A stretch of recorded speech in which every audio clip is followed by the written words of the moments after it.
Olá, que bom ter vocês conosco. Nós somos uma IA do Ponto Geek, curadoria humana de notícias por Gordo Geek.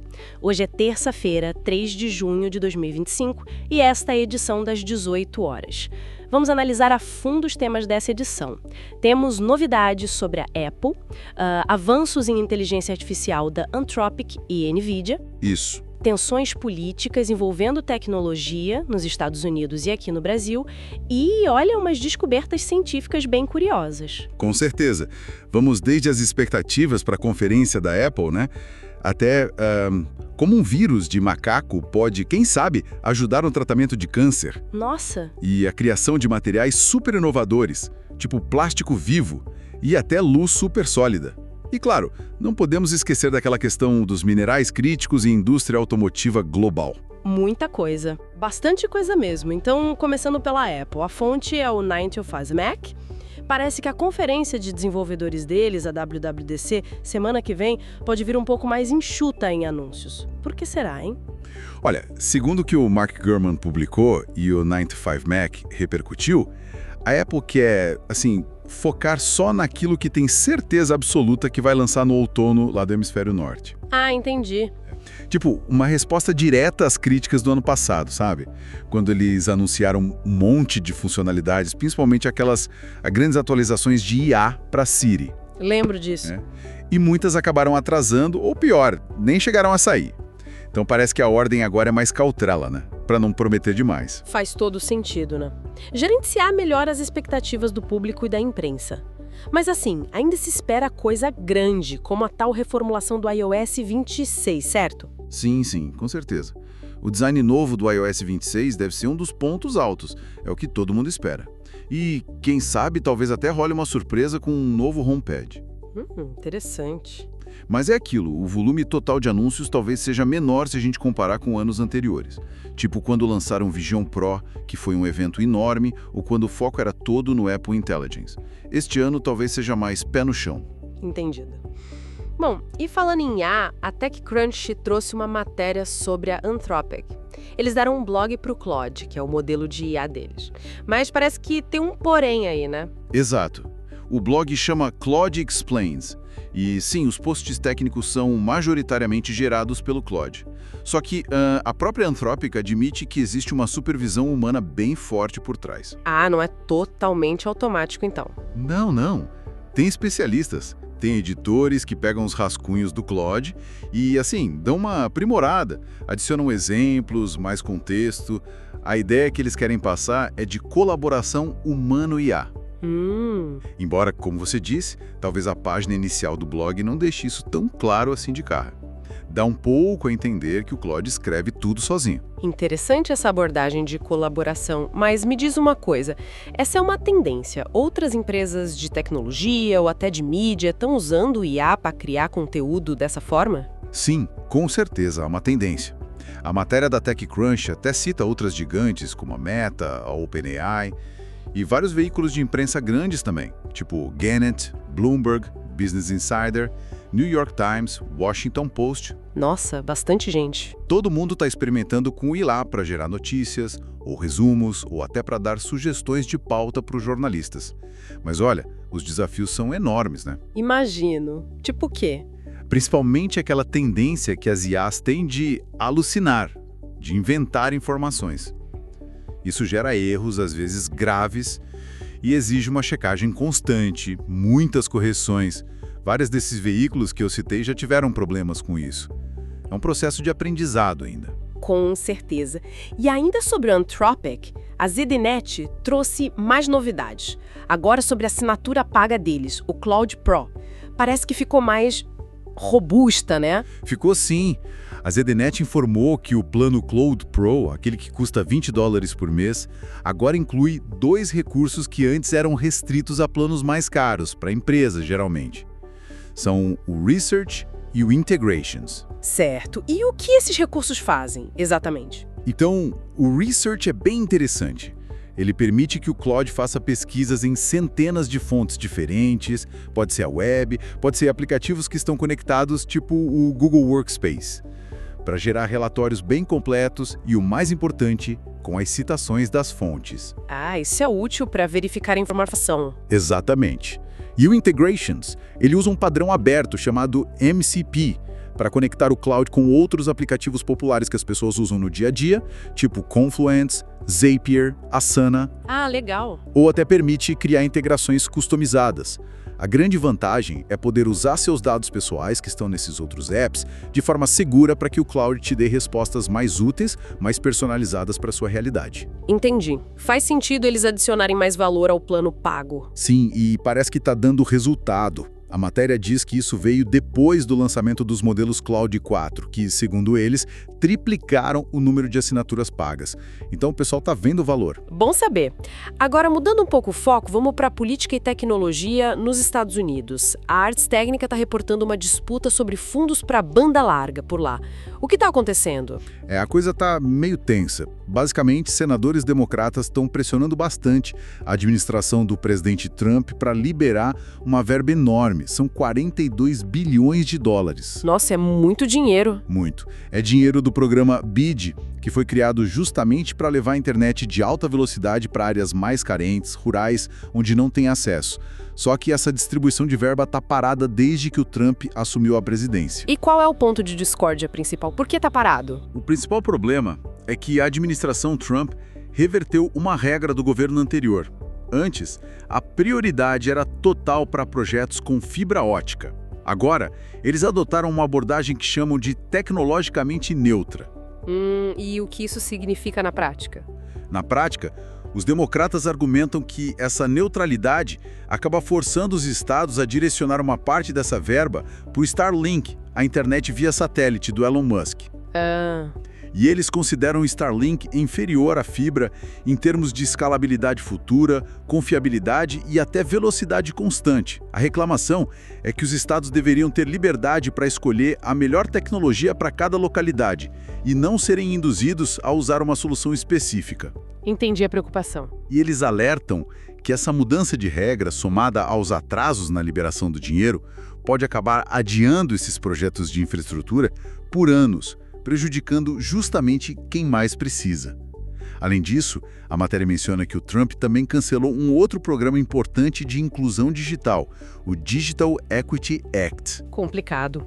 E trazendo essa discussão de regulação e infraestrutura aqui para o Brasil, o site telesíntese.com.br está falando de um impasse bem sério entre a Anatel e a Claro. O que está pegando? Sim, é uma situação delicada. A negociação é sobre a concessão de telefonia de longa distância da Claro, o STFC, na modalidade longa distância nacional e internacional. Essa concessão acaba no finalzinho de 2025, então o tempo está correndo. Certo. E a negociação para adaptar esse contrato para um regime de autorização com novos compromissos de investimento está travada lá na Câmara de Conciliação da AGU, a Advocacia Geral da União. E por que travou? Qual o motivo específico? O motivo, segundo a matéria, é que a Procuradoria-Geral Federal, que representa a Anatel nessas discussões, não concorda em incluir no acordo alguns processos judiciais bem antigos. São processos de outras concessões de telefonia móvel que a Claro herdou quando comprou outras operadoras no passado. A Claro quer colocar tudo no mesmo pacote para resolver, mas a Procuradoria resiste. Entendi. E quais são as consequências se não chegaram a um acordo logo? Olha, se não tiver acordo, a Anatel já está com o plano B pronto. Ela vai preparar um edital para licitar esse serviço de novo, provavelmente já no segundo semestre deste ano. Ah, então pode ter outra empresa prestando o serviço? Exatamente. Do lado da Claro, eles buscam uma compensação bem alta. Falam em 13 bilhões de reais por bens reversíveis e desequilíbrios passados.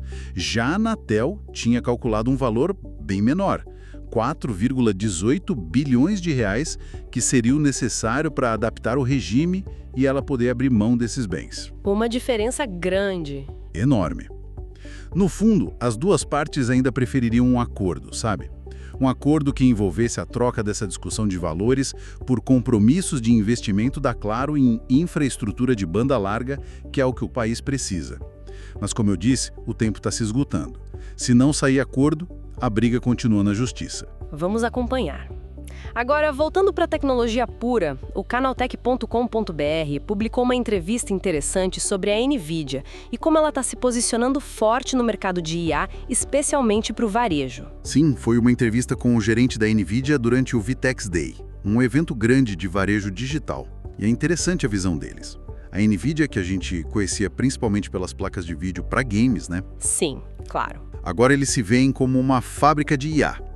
O foco deles é fornecer a infraestrutura, o poder computacional para os outros desenvolverem as soluções de IA. E no varejo, especificamente, eles estão atuando em 4 frentes principais. Quais são elas? Loja física, usando visão computacional para entender o movimento, estoque, etc. Omnichannel, que é a integração do e-commerce com a loja física e outros canais. Supply chain, para otimizar toda a logística. E até fast food, para agilizar pedidos e operações. Bem abrangente. Eles deram exemplos mais práticos de como a IA ajuda nisso? Os motoristas para cobrir aquela área, otimizando tudo na hora. Nossa, isso é muito útil. Muito! Falaram também dos Agent AI, que são como assistentes de IA que não só identificam uma situação tipo baixo estoque de um produto, mas também agem automaticamente para resolver, talvez fazendo um novo pedido. E claro, falaram muito da hiperpersonalização. A personalização levada ao extremo, né? Exato. Usar a IA para entender o comportamento do consumidor em tempo real, enquanto ele navega no site ou está na loja, e oferecer promoções, produtos e experiências totalmente customizadas para ele naquele momento. Eles destacaram bastante também a importância de desenvolver tudo isso de forma responsável, com ética. Faz todo sentido. Agora vamos para a ciência, que sempre traz umas coisas incríveis. A Gizmodo publicou algo que me deixou muito curiosa. Um vírus encontrado em macacos pode ajudar a combater o câncer. Como assim? Parece loucura, né? Mas é uma pesquisa séria. Cientistas lá da Universidade de Michigan pegaram uma proteína específica chamada TIP de um tipo de herpes vírus, o herpes varius saimiri. Ele é super comum em macacos de cheiro, mas geralmente não causa doença neles. Certo, um vírus de macaco. E o que fizeram com essa proteína? Eles modificaram essa proteína em laboratório e aí fizeram testes em camundongos que tinham 2 tipos de câncer, melanoma e linfoma. O resultado foi bem promissor. A proteína modificada aumentou a sobrevida dos ratinhos e, mais importante, aumentou a capacidade de combate ao câncer das células T. Células T são as nossas células de defesa, né? Exatamente.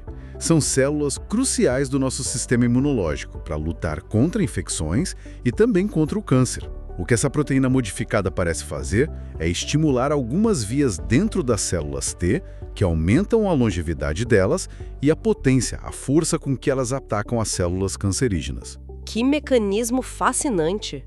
E qual seria o potencial disso para nós, humanos? A ideia principal é que essa proteína possa ser usada, talvez, em conjunto com as imunoterapias que já existem hoje contra o câncer. Para quê? Para tornar essas imunoterapias mais eficazes, mais potentes, fazer com que as células de defesa do paciente funcionem melhor e por mais tempo. Entendi. Seria um turbo para imunoterapia. Exatamente. Claro, ainda é muito experimental, testes em camundongos, mas vale lembrar que outros herpes vírus modificados já estão em testes clínicos em humanos para tratar alguns tipos de tumores. Então é uma linha de pesquisa promissora. Muito interessante mesmo. E ainda na ciência de materiais inovadores, a Futurismo traz a notícia de cientistas que criaram um plástico vivo usando cogumelos. Isso soa muito ficção científica. É incrível, né?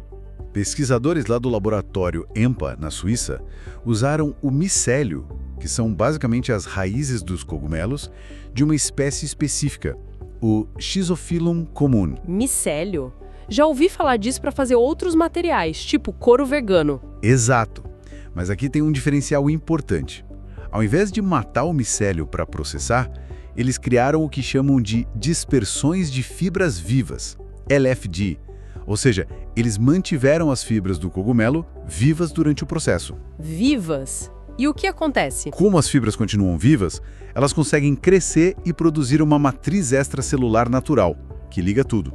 O resultado é um tipo de gel bem versátil. E o que dá para fazer com esse gel vivo? Dá para fazer várias coisas. Eles mostraram que dá para secar esse gel e formar tiras bem resistentes. Poderia ser usado para fazer embalagens sustentáveis, quem sabe até sacolas, substituindo plástico. Uma alternativa biodegradável. Exatamente. E como o cogumelo em si é comestível, esse material também poderia ser usado como emulsificante em alimentos ou cosméticos. Mas a característica mais única que eles destacaram é que, por estar vivo, o material se autoestabiliza. E mais, ele se torna mais estável com o passar do tempo, ao contrário das emoções comuns que tendem a separar. É uma propriedade bem diferente. Nossa, que potencial enorme! Realmente vivo. E para fechar essa rodada de ciência maluca e fascinante, a Slash Gear fala da criação de luz super sólida. Que raios é isso? Luz sólida? É um conceito bem doido da física quântica. Vamos por partes. Supersólidos são um estado da matéria muito exótico. Imagina um material que tem a estrutura organizada e rígida de um sólido, como um cristal. Certo. Mas que, ao mesmo tempo, consegue fluir sem nenhum atrito como um superfluido. É como ter um gelo que flui como água, mas sem viscosidade nenhuma. Uau! E como se faz isso normalmente? Normalmente, para criar um supersólido, os cientistas precisam pegar átomos e resfriá-los a temperaturas absurdamente baixas, muito perto do zero absoluto, menos 273,15 graus Celsius. Nessas condições, eles formam um outro estado estranho chamado condensado de Bose-Einstein. E a partir daí, sob certas condições, pode surgir o supersólido. É algo muito difícil de fazer e estudar. Entendi. Precisa de muito frio. Mas essa luz supersólida é diferente então? Não usaram átomos resfriados? Exatamente aí que está a grande novidade. Pesquisadores lá na Itália conseguiram criar esse estado supersólido usando luz. Como assim, luz? Eles dispararam um laser bem específico em um material semicondutor, arsenieto de galho. Isso criou umas quase partículas lá dentro que são meio luz, meio matéria, chamadas polaritons. E aí, usando umas estruturas microscópicas nesse semicondutor, eles conseguiram forçar esses polaritons a se organizarem e se comportarem como um supersólido. Incrível! Conseguiram um estado supersólido sem precisar daquele frio extremo? Isso. A grande vantagem é que é muito mais fácil estudar as propriedades dos supersólidos nesse sistema com luz do que naqueles que exigem temperaturas criogênicas. E o potencial é enorme. Pode ter aplicações em computação quântica, em redes neurais para inteligência artificial, talvez até em processadores mais eficientes no futuro. É ciência de ponta mesmo. Realmente impressionante o que a ciência está conseguindo fazer. Bom, e para a gente fechar essa edição, vamos voltar para geopolítica e economia com a Fast Company. Tem uma tensão global crescendo envolvendo a China e a indústria automotiva por causa dos minerais críticos. A situação está ficando preocupante para a indústria global. Montadoras de vários países, Alemanha, Índia, agora se juntando às dos Estados Unidos, que já reclamavam antes, estão bem preocupadas com as restrições que a China impôs à exportação de algumas ligas de terras raras e ímãs feitos com esses materiais. Terras raras são aqueles elementos essenciais para a tecnologia moderna, né? Exatamente. São cruciais para fazer motores elétricos de alta performance para carros, para muitos componentes eletrônicos, equipamentos de defesa, energia eólica, um monte de coisa. E a China simplesmente suspendeu ou restringiu severamente a exportação desses materiais desde abril. Isso está começando a afetar as cadeias de suprimentos globais. E por que a China faria isso agora? Tem a ver com a disputa comercial com os Estados Unidos? Tudo indica que sim.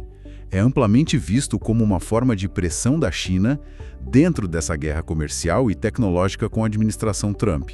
A China domina completamente a produção e o processamento da maioria desses minerais de terras raras, então eles têm essa alavanca poderosa. Entendi, é uma arma econômica. Com certeza. E o resultado é que diplomatas e executivos de vários países estão buscando reuniões urgentes com o governo em Pequim, porque eles temem paralisações na produção de carros e outros equipamentos se essas restrições continuarem.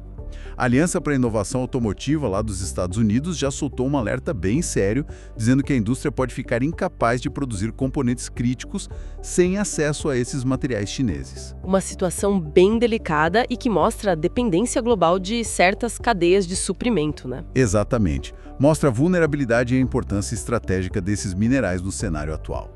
Bom, e com essa análise geopolítica, fechamos os temas dessa edição. Foi bastante coisa, hein? Foi sim, uma edição bem recheada. Esperamos que quem ouviu tenha achado interessante essa análise a fundo. E se gostaram do que ouviram hoje, a gente pede aquele apoio de sempre. Não esqueçam de deixar seus comentários, curtir o episódio e compartilhar com os amigos, com quem possa se interessar. Isso ajuda muito a gente a continuar trazendo essas discussões, a pesquisar e analisar as notícias para vocês. Exato. Muito obrigada pela companhia e até a próxima. Até a próxima, pessoal.